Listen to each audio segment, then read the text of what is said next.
Welcome to Shyam reporting channel. నేను మీ Shyam. Channel చూస్తున్న ప్రతి ఒక్కరికి మా హృదయపూర్వక కృతజ్ఞతలు. కొత్త వారు ఉంటే ఛానల్ సబ్స్క్రైబ్ చేసుకోండి, లైక్ చేయండి, షేర్ చేయండి, మీ అమూల్యమైన కామెంట్స్ తెలపండి.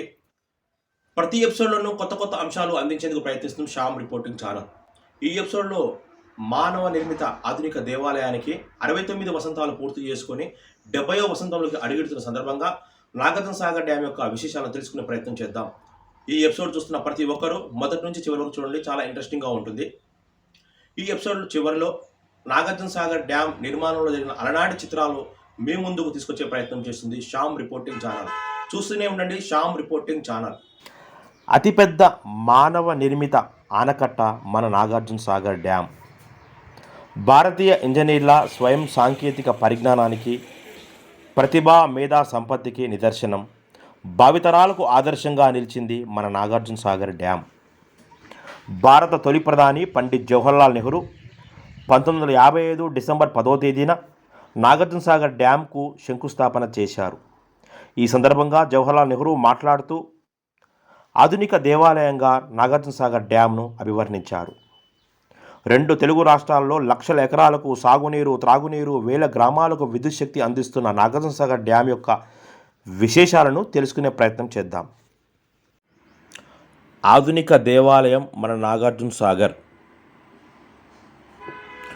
కోట్లాది మంది ప్రజలకు ప్రత్యక్షంగా పరోక్షంగా ఉపాధి కల్పిస్తూ ఈ శతాబ్దపు మానవ నిర్మిత మహాద్భుత కట్టడం కృష్ణానదిపై నిర్మించిన నాగార్జున సాగర్ డ్యామ్ ప్రపంచంలో మానవులు నిర్మించిన ఈ రాతి కట్టడంని అపురూపమైన ప్రాజెక్టుగా ప్రపంచ దేశాలు సైతం శ్లాఘిస్తున్నాయి.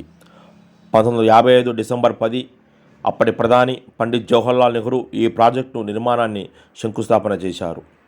ఈ సందర్భంగా ఆయన మాట్లాడుతూ పవిత్ర మందిరానికి, నాగార్జున సాగరానికి నేను ఇచ్చట చేసే శంకుస్థాపన పవిత్ర కార్యంగా భావిస్తున్నానని, ఇది భారత ప్రజాభాగ్య మందిరానికి శంకుస్థాపన అని, అసేతు హిమాచల పర్వతం నిర్మించుకున్న ఈ నవదేవాలయానికి చిహ్నమని అన్నారు.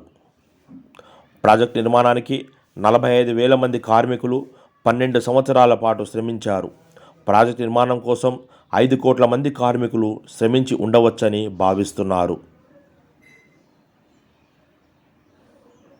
కొన్ని వేల మంది కార్మికులు ఈ ప్రాజెక్టు నిర్మాణంలో అశువులు బాశారు.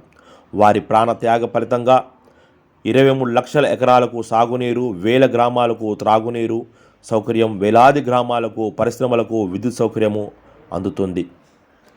కరువు రక్కసి నుంచి రక్షించిన ఈ బహుళార్థ సాధక ప్రాజెక్టు భారతదేశ ప్రజలకు పవిత్ర మందిరం. స్వదేశీ సాంకేతిక పరిజ్ఞానము, సొంతగా ప్రణాళిక పెట్టుబడులు, కనీస యంత్రాల వినియోగంతో పూర్తి స్థాయిలో మానవ నిర్మిత జలాశయంగా 1956 ఫిబ్రవరిలో పనులు మొదలయ్యాయి. ప్రధాన జలాశయ నిర్మాణ పనుల్లో రోజు కనీసం 50,000 మంది కార్మికులు పాల్పంచుకున్నారంటే ఎంత ఉధృతంగా పనులు జరిగాయో అంచనా వేసుకోవచ్చు. పూర్తిగా రాతి కట్టగా పనులు ప్రారంభించాక 1969 సంవత్సరంలో జలాశయ పనులు పూర్తి చేశారు.